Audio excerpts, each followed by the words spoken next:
You've been searching and looking at homes for a while, and you just found the perfect home in the perfect location, and your contract has been accepted by the seller. Whoop, whoop, whoop, whoop. You've got your mortgage pre approval all lined up.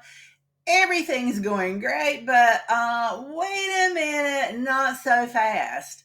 You just got that dreaded call from your lender, and bam, holy cow, it's all come to a screeching stop. What possibly could have happened? Well, today, let's talk about what not to do when buying a home.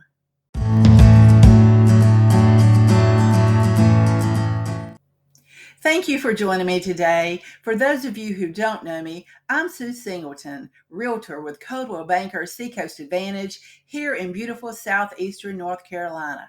Let's get started. Today we're talking about what not to do when buying a home.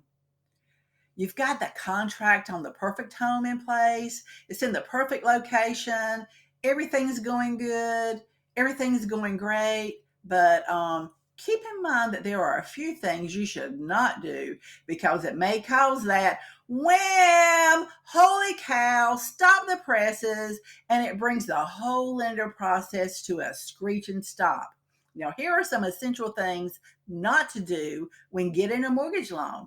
And just because we're talking about purchasing a home today, keep in mind that this also applies to refinances. Here we go. Number one, don't make a major purchase. Again, don't make a major purchase. Can never stress this one enough.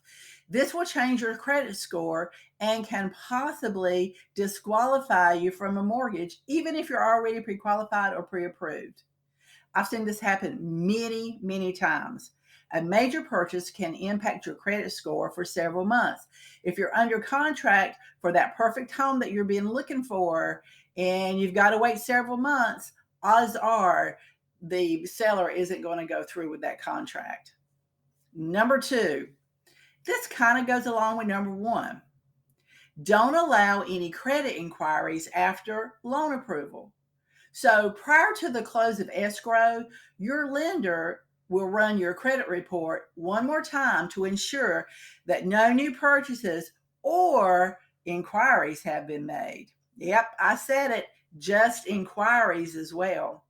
The presence of new inquiries is a major red flag for new debt, even if you haven't made a purchase.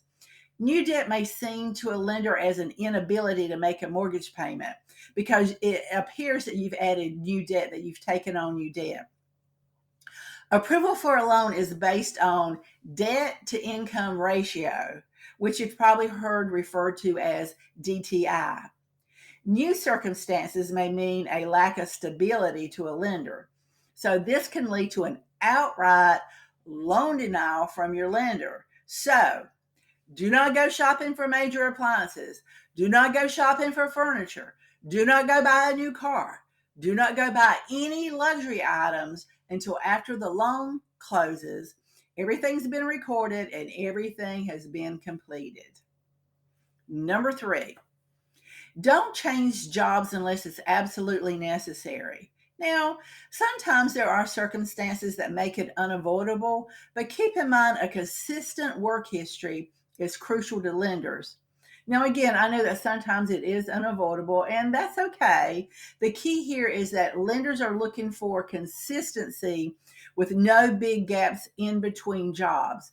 And listen, if you change jobs while you've got your loan approval, you need to let your lender know. Anytime during the process, let your lender know if you change jobs. Number four, don't ignore lender requirements. Please, please don't ignore lender requirements. This is a biggie, especially once you've gone under contract for that home you've been searching for. Be absolutely clear on what the lender requires from you throughout the whole process, and be sure to follow up on those items as quickly as possible. Now, there's a five-letter word that goes along with this one when the lender is waiting on you. Can you guess what it is? If you guessed delay, you would be correct. This delay could impact your closing date, and it could possibly even impact the terms of your contract. So always pay attention to those lender requirements and respond as quickly as possible. Number 5. This one is especially important for those of you who may be getting a VA loan. I so appreciate all of my VA clients and their families, and I am so thankful and grateful for your service.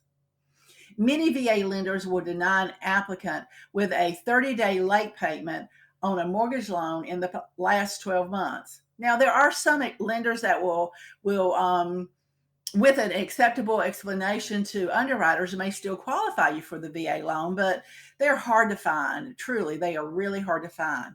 And I'm talking about just one late mortgage payment can derail the whole process. So, for example, let's say you're purchasing a new home and you're using a VA loan, but you have a current home that you also have a VA loan and it's under contract and it's scheduled to close really soon. Now, in the real estate world, closing dates can and often do change. And in all the excitement and stress of selling and buying your new home, you forget to make your mortgage payment on your current home that's under contract and you're waiting for it to close. Late payments generally hit your credit report immediately. And in this example, it's the same day, which happens to be the day of your closing on your new home. Now, remember, I said earlier that the lender, prior to closing and funding of your new loan for your new home, will most likely pull your credit report. And if that payment shows up as late, cheek, it stops the whole loan. All probability is that it will stop the whole loan. So, does this ever happen? Yeah, you bet it does. So, keep the no late mortgage payments and the past 12 months rule in mind if you're obtaining a new VA loan. Now, if you've decided to work in conjunction with a real estate professional, which I highly recommend that you do, keep in mind that although your agent's job is to help make your life easier by ensuring that things go smoothly and that closing is completed on time, your agent is not responsible for your financial decisions. Good agents work hard to stay on top of things and keep track of all the details involving the seller, the buyer, the lender, and the seller's agent. So do not neglect to ask your agent for help if you need it. But always remember, your real estate professional is not responsible for your financial decisions. Now, if you have any questions or concern about the information we've talked about in this video today, please feel free to reach out by calling, texting, or emailing. And listen, I'm going to ask you for a favor. If you haven't already, I would so greatly appreciate you subscribing to my channel below. And if you don't mind, don't forget to like this video as well. You take care.